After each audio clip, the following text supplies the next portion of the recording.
The imperial palace of Velthor stood like a mountain of crystalline steel against the purple sky. Inside its walls, something impossible was happening for the third night in a row. Captain Janitor ran through the marble corridors, his 4 arms clutching his plasma rifle. Behind him, 6 elite guards struggled to keep pace. Their boots echoed against the floors like thunder. Every soldier's face showed the same expression: pure panic. How did this happen again? Janitor growled into his communicator. His voice shook with fear. Not fear of battle. Fear of what the Queen would do to him. "Sir, we checked every lock. We stationed guards at every entrance. We even activated the energy barriers." The young guard's voice cracked. "They just vanished." Janitor wanted to scream. 3 nights ago, the Queen had given birth to her cubs. 3 precious lives that represented the future of the entire Velthor Empire. The nursery had been designed by the greatest engineers in the galaxy. Walls made of reinforced titanium. Doors that could withstand a bomb blast. Security systems that could detect a fly landing on the window. None of it mattered. Every morning, the cubs were gone. The first time it happened, Janitor thought enemies had infiltrated the palace. He ordered a complete lockdown. Every room was searched. Every servant was questioned. The investigation took 16 hours. They found nothing. No signs of forced entry. No evidence of intruders. No clues at all. Then a junior guard remembered something. He had seen the cubs. All 3 of them. Sleeping peacefully in the maintenance sector. In the lap of the human janitor. The memory made Janitor's blood boil even now. He had run to the maintenance sector that first morning, expecting to find a kidnapper. Instead, he found Marcus Webb, a small, weak human with strange smooth skin and soft features. The man was sitting on the floor, his back against the wall, fast asleep. 3 furry cubs were curled up on his lap like tiny balls of spotted fur. They were purring. Actually purring. Marcus had woken up confused and terrified when 20 armed guards surrounded him. He kept saying he didn't know how the cubs got there. He said he had just been taking his break. He fell asleep for a moment. When he opened his eyes, the babies were already sleeping on him. Nobody believed him. How could they? But the security footage proved he was telling the truth. The cameras showed Marcus sitting down, closing his eyes, and immediately falling asleep. Then, somehow, the 3 cubs appeared. Not walked. Not crawled. They simply appeared in the corridor and moved straight toward the sleeping human. They climbed onto his lap, curled up together, and fell asleep. The footage showed no doors opening. No walls moving. Nothing. It was impossible. Queen Charla had been furious. She ordered Marcus thrown into the detention cells. She demanded answers. But her own scientists had no explanations. The cubs were healthy. They showed no signs of distress. If anything, they seemed happier than before. The Queen ordered the nursery security doubled. New locks were installed. More guards were posted. Energy barriers were activated that would alert everyone if anything larger than an insect tried to pass through. The second night, it happened again. Same result. Cubs missing. Marcus sleeping in the maintenance sector. 3 cubs purring on his lap. This time, the Queen didn't throw Marcus in a cell. She ordered him to stay away from the maintenance sector. She had him move to work in the palace gardens, far from the nursery wing. She placed a tracking device on him. She assigned 2 guards to watch him at all times. Tonight was the 3rd night. And now, Janitor was running through the corridors again because the cubs had vanished again. The tracking device showed Marcus was in the gardens, exactly where he was supposed to be. The guards confirmed he hadn't moved. He had been trimming plants for the past 4 hours, but Janitor knew where this chase would end. He knew it in his bones. They reached the maintenance sector. The door was sealed shut. Janitor pressed his hand against the scanner. The door slid open with a soft hiss, and there they were, 3 spotted cubs, each no bigger than an adult Velva's hand, sleeping peacefully. Their tiny bodies rose and fell with each breath. Their small paws twitched as they dreamed, but Marcus wasn't there. Janitor stepped closer, his weapon ready. The cubs were alone. They were sleeping on a folded maintenance uniform. The name tag on the uniform read MWEBB, Captain. One of the guards pointed at the wall. "Look, a ventilation shaft." The cover was slightly loose. Janitor pulled it open and looked inside. The shaft was barely wide enough for a cub to fit through. It led upward, toward the upper levels of the palace, toward the royal nursery. "They crawled through the ventilation system," Janitor whispered. He couldn't believe it. Cubs this young shouldn't be able to crawl yet. They definitely shouldn't be able to navigate through a complex maze of metal shafts, spanning 3 floors of the palace. "But sir," the young guard said quietly, "how did they know where to find the uniform? Marcus hasn't been in this sector for 2 days. Nobody had an answer. Janitor carefully picked up the cubs. They didn't wake. They continued purring softly, even in his arms. He could feel their warmth, their trust. They felt safe. As he carried them back toward the nursery, Janitor's mind raced. This wasn't a security failure. This was something else. Something nobody understood. These cubs, barely 3 days old, were crossing impossible distances to find a human they had only met a few times. Why? The question haunted him as he placed the cubs back in their beds. They stirred slightly, making small, unhappy sounds. Their purring stopped. Even in sleep, they seemed distressed to be separated from Marcus. Queen Charlotte was waiting in the nursery. Her scales gleamed silver in the soft light. Her eyes, usually so fierce, showed something Janitor had never seen before. Confusion, maybe even a hint of fear. 3 nights, Captain, she said softly. 3 nights my children reject the finest nursery in the empire. 3 nights they risk their lives crawling through ventilation shafts. All to sleep near a human janitor they barely know. She walked to the cribs and looked down at her cubs. They were already starting to fuss. Small whimpers escaped their throats. "Perhaps," the Queen continued, "we are asking the wrong questions. Perhaps the question is not how they escape. The question is why they need to escape at all." Janitor said nothing. What could he say? In his 50 years of military service, he had fought pirates, rebels, and hostile aliens. He had defended the empire against threats that would make most soldiers run in terror, but 3 tiny cubs had defeated him. Not with weapons, not with violence, with something far more powerful. With choice. They had chosen Marcus. And nobody, not even the Queen of Velther, seemed able to change their minds. The next morning, Marcus Webb was summoned to the throne room.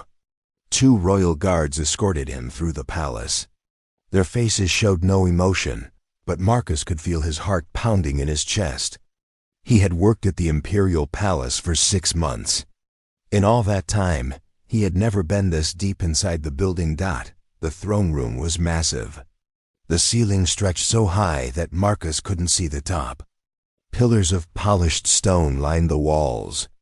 Each pillar was carved with scenes of ancient battles and victories. At the far end of the room sat Queen Charlotte on her throne of black crystal. She was terrifying. Her body was covered in silver scales that caught the light like mirrors. She stood nearly 8 feet tall. Her 4 arms rested on the throne's armrests. Her tail, thick as a tree trunk, curved around the base of the throne. 2 large eyes stared at Marcus with an intensity that made him want to run. Marcus Webb. Her voice echoed through the chamber. "Do you know why you are here?" Marcus swallowed hard. "The cubs, Your Majesty. But I promise, I haven't done anything. I don't know how they keep finding me. I know." The Queen's words surprised him. "I have watched the security footage many times. I have had my scientists study every recording. You are telling the truth. You have done nothing to call my children to you." She stood from her throne and walked down the steps. Each footstep sounded like a drumbeat.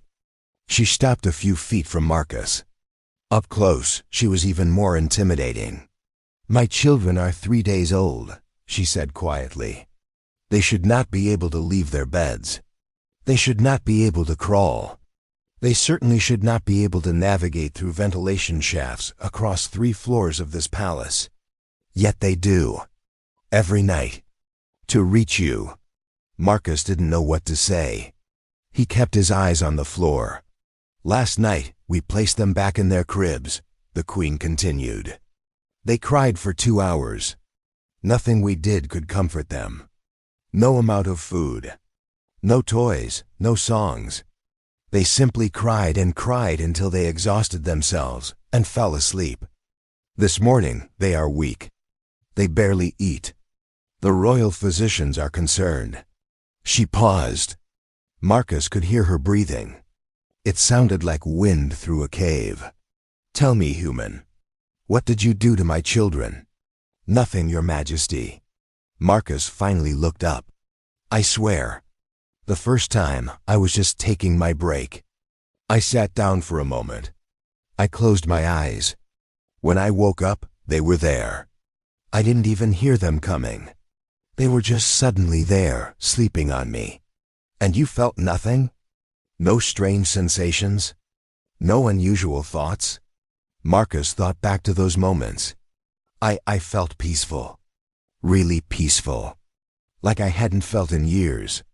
When I'm around them, everything feels calm, safe, like nothing bad can happen."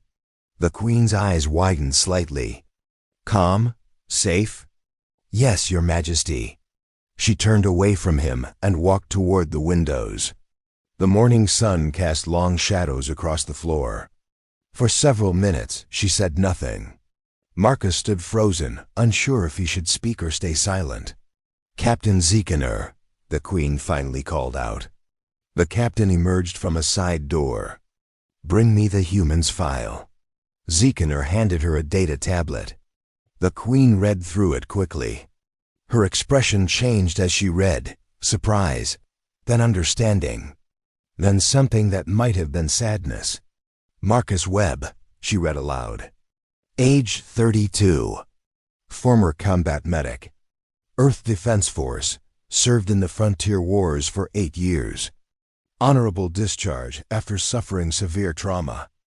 Diagnosed with post-traumatic stress disorder. Moved to Velther seeking peaceful work. Employed as maintenance staff for 6 months. Performance reviews excellent. Keeps to himself. No disciplinary issues." She looked at Marcus with new eyes. "You have seen war. Yes, Your Majesty. You have seen death." Marcus felt his throat tighten. "Yes, you have held dying soldiers in your arms. You have tried to save lives while bombs fell around you. You have experienced horrors that most beings will never know." Tears formed in Marcus's eyes. He tried to blink them away, but they came anyway. "Yes," the Queen stepped closer. This time, her voice was softer, gentler. "And yet you survived. You came here seeking peace, seeking quiet, seeking a simple life where you could heal from your wounds." Marcus nodded, unable to speak. "My children," the Queen said slowly, "have an ability that even I do not fully understand. It is rare. It appears in only 1 cub out of every 1,000 births. The ancient texts call it soul sensing. They can feel the emotional state of beings around them. They are drawn to certain types of energy." She turned to look at the windows again. "Most beings radiate chaos, stress, anxiety, aggression. Even here in the palace, surrounded by luxury and safety, my people are filled with these energies. It is the nature of civilization. We worry about status, power, wealth, politics. Our minds are never at peace. But you," she looked back at Marcus, "you are different. You have faced the worst that life can offer. You have survived the unsurvivable. And now, all you want is peace. Your entire being radiates a desperate need for calm, for safety, for rest. My children feel that. They are drawn to it like plants drawn to sunlight. Marcus wiped his eyes. I don't understand. Why would that make them come to me? Because, the Queen said, they feel the same way. They are infants in a dangerous world. They need to feel safe. When they sense your presence, even from far away, they feel that safety. To them, you are not a janitor. You are not a human. You are simply the safest place in the entire palace. The weight of her words hit Marcus like a physical force. He had spent years trying to find peace, trying to quiet the nightmares, trying to feel safe again after so much violence. And somehow, these 3 tiny cubs had sensed that need in him. They had recognized a kindred spirit. What do you want me to do, Your Majesty? Marcus asked quietly. The Queen was silent for a long moment. When she spoke, her voice carried a heaviness that Marcus had never heard before. I am a queen, she said. I have conquered enemies. I have expanded our empire across 12 star systems. I have wealth beyond measure. I have power that could reshape planets. But I cannot give my own children the one thing they need most. I cannot make them feel safe. She turned to face Marcus fully. But you can. Marcus's eyes widened. Your Majesty, I'm just a janitor. I don't know anything about raising Velther cubs. I don't know your customs or your traditions. I'm not qualified to go. My children do not care about qualifications, the Queen interrupted. They do not care about customs or traditions. They care only about what they feel. And what they feel when they are near you is peace. Can you deny them that? Marcus thought about the cubs. Those tiny warm bodies curled up in his lap. The soft purring sounds they made. The way they trusted him completely. Even though he was a stranger from another world, he thought about all the soldiers he couldn't save. All the lives that had slipped through his fingers despite his best efforts. All the guilt he carried. Maybe this was his chance. Not to erase the past, but to do something good. To protect something innocent and pure. No, Marcus said finally. I can't deny them that. The Queen nodded slowly. Then we must find a solution. One that keeps my children safe while allowing them the peace they need. She turned to Captain Janitor. Prepare a room near the nursery. Make it comfortable for the human. He will stay there at night. The cubs may visit him when they need to. But he will also learn our ways. He will understand how to care for them properly. He will become their guardian. Janitor looked shocked. Your Majesty, this is highly irregular. The royal cubs have never been cared for by an outsider. The council will accept my decision, the Queen said firmly. Or they will explain to me why political tradition is more important than the well-being of the future heirs to the throne. She looked at Marcus one more time. This will not be easy, Marcus Webb. You will be questioned. Judged. Many will not understand. But if you can give my children what they need, I will be forever in your debt. Do you accept? Marcus took a deep breath. 6 months ago, he had come to this planet hoping to disappear. To find a quiet corner where he could work and heal and be forgotten. Now he was being asked to become something impossible. A human guardian to alien royalty. But when he closed his eyes, he could still feel those cubs sleeping peacefully in his lap. He could still hear their gentle purring. He could still sense their complete trust. Yes, Your Majesty, Marcus said. I accept.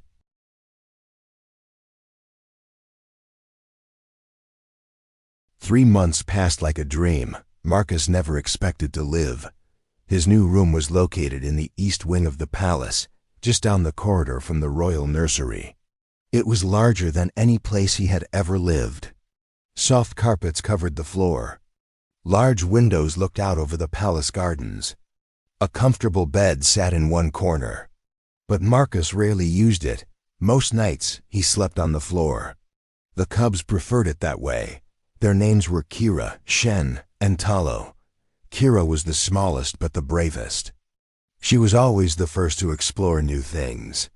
Shen was quiet and thoughtful. He would watch everything carefully before making a move. Talo was the gentle one. He liked to stay close to Marcus at all times. Every evening, after the royal nursemaids finished their duties, the cubs would come to Marcus's room. They had learned to walk now. 3 pairs of tiny paws would pat across the marble floors. They would scratch at his door until he opened it. Then they would climb onto his lap and fall asleep within minutes. Marcus had learned many things about Velthar cubs. They needed a special diet of ground meat mixed with mineral supplements. They had to be kept warm, but not too warm. They loved to play with anything that made noise or moved. And they absolutely refused to sleep unless they felt completely safe. The palace staff had not accepted him easily. Many whispered behind his back. Some called him an intruder. Others said he had used some kind of human trick to bewitch the cubs. A few even suggested he was dangerous, but Queen Charlotte silenced all criticism with a single announcement. Marcus Webb was now officially appointed as guardian to the royal cubs. Anyone who questioned his position would answer to her directly. Captain Janitor had been the slowest to warm up to Marcus. For weeks, he watched Marcus with suspicious eyes. He questioned every decision. He checked on the cubs constantly. But gradually, even Janitor had to admit the truth. The cubs were thriving. They were healthy, active, and happy. They were developing faster than any royal cubs in recorded history. Tonight, Marcus sat in his room with all 3 cubs sleeping peacefully around him. Kira was curled up on his left leg. Shen rested against his right side. Talo had claimed Marcus's lap entirely. Their soft purring filled the quiet room like a gentle song. Marcus stroked Talo's fur slowly. The cubs' spots had grown more defined over the past months. Soon they would look just like their mother's scales. Beautiful and strong.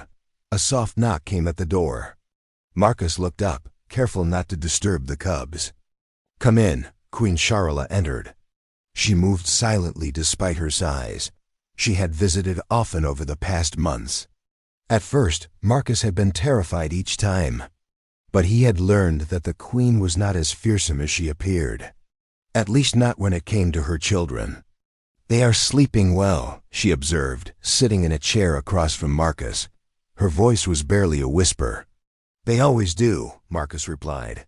Kira had a big day. She tried to climb the bookshelf. Shen stopped her just in time. The queen's expression softened. Something that might have been a smile crossed her face. "Kira has her father's adventurous spirit. She will be trouble when she grows older." "Where is their father?" Marcus asked. He had never seen or heard mention of the king. "He died," the queen said quietly. 2 months before the cubs were born. An ambush during a diplomatic mission to the outer colonies. Pirates. They killed him and 20 of his guards before our fleet could respond. Marcus felt a sudden weight in his chest. "I'm sorry. I didn't know." "Few do. We kept it quiet to avoid appearing weak. But I think about him every day. I wonder what he would think of all this." A human caring for his children. He would have been furious at first. Then he would have laughed. He always did love unexpected solutions to impossible problems. She leaned forward, looking at her sleeping cubs. They will never know him. They will never hear his voice or feel his embrace. But they have you. And somehow, that has been enough. Marcus didn't know what to say. He simply continued stroking Talo's fur. "I have been thinking," the queen continued, "about what comes next. The cubs are growing quickly. Soon they will need education, training. They will need to learn what it means to be royal, to carry the weight of leadership. But they will also need something else. Something I cannot teach them." "What's that?" "They will need to understand that strength is not just about power or control. Real strength comes from knowing when to be gentle. when to show compassion, when to choose peace over violence. You have shown them that every day without even realizing it. She stood and walked to the window. The night sky was filled with stars. Thousands of worlds spread across the darkness like diamonds. The Velther Empire has always ruled through force, she said. We conquered worlds. We demanded obedience. We built our power on the backs of those weaker than us. It has made us strong, but it has also made us feared, hated, alone. She turned back to face Marcus. My children will inherit this empire one day. Perhaps they will rule differently. Perhaps they will remember the human who showed them that safety does not come from weapons or walls. It comes from trust, from kindness, from choosing to protect rather than to dominate. Marcus felt tears forming in his eyes again. Your Majesty, I'm not trying to teach them anything. I'm just doing my best to take care of them. I know, the Queen said gently. That is why it works. You are not trying to shape them into something. You are simply letting them be what they are, safe, loved, free. She walked to the door but paused before leaving. Marcus Webb, when you came to this planet, you were running from your past, from pain, from memories that haunted you. But my children found you anyway. They saw through all that darkness and found the light you still carried inside. The light of someone who cares deeply, who protects fiercely, who gives everything to keep others safe. You told me once that you failed to save many soldiers during the war, that you carry guilt for lives you could not preserve. But look around you. 3 lives are thriving because of you. 3 future leaders are learning every day what it means to be good and kind and brave. You have not failed, Marcus. You have succeeded beyond measure. The Queen left, closing the door softly behind her. Marcus sat in the darkness, surrounded by sleeping cubs. He thought about everything that had happened. 3 months ago, he had been a janitor trying to disappear. Now he was a guardian, a teacher, a protector. The nightmares still came sometimes. The memories of war. The faces of soldiers he couldn't save. But they came less often now. And when they did, he would feel 3 small bodies press closer to him. He would hear their gentle purring. He would remember that he was needed, wanted, trusted. Kira stirred in her sleep. Her small paw reached out and touched Marcus's hand. Even sleeping, she sought his presence. His safety. Marcus smiled. For the first time in years, he felt something he had thought was lost forever. Purpose, peace, home. Outside the window, the city of Velther spread across the landscape, millions of beings living their lives under the protection of their queen. One day, these 3 cubs would protect them too. They would rule with wisdom and strength, but tonight they were just babies, innocent and pure. And they had chosen him to keep them safe. Marcus leaned back against the wall and closed his eyes. Tomorrow would bring new challenges, new lessons, new adventures. But right now, in this moment, everything was perfect. 3 royal cubs slept peacefully in the lap of a human janitor. And in a palace built for war and conquest, a small room had become a sanctuary of peace. The guards outside Marcus's door had stopped questioning his presence weeks ago. They had seen the change in the cubs, the joy, the health, the happiness. Now they nodded respectfully when Marcus passed. Some even smiled. Captain Ziekener had pulled Marcus aside last week. The old soldier had looked uncomfortable. He struggled to find words. Finally, he simply said, "Thank you for proving me wrong, for showing me that strength comes in many forms." The palace cooks had started preparing special meals for Marcus. The servants made sure his room was always comfortable. Even the royal council members had stopped their complaints. Results spoke louder than tradition. Marcus had found something he never expected. A family, not the one he was born into, not the one he left behind, but a family nonetheless. 3 cubs who needed him. A queen who trusted him. A palace full of beings who had learned to accept him, The human janitor had become the guardian. The outsider had become essential. The broken soldier had become a healer. And somewhere in the vastness of space, on a planet far from Earth, a simple truth had been proven. Love knows no boundaries. Care transcends species. And sometimes, the most unlikely person becomes exactly what the universe needs. Talo purred louder in his sleep. Marcus felt the vibration against his chest like a heartbeat. Like life itself, he was home. Watch next. More incredible HFY stories in our playlist.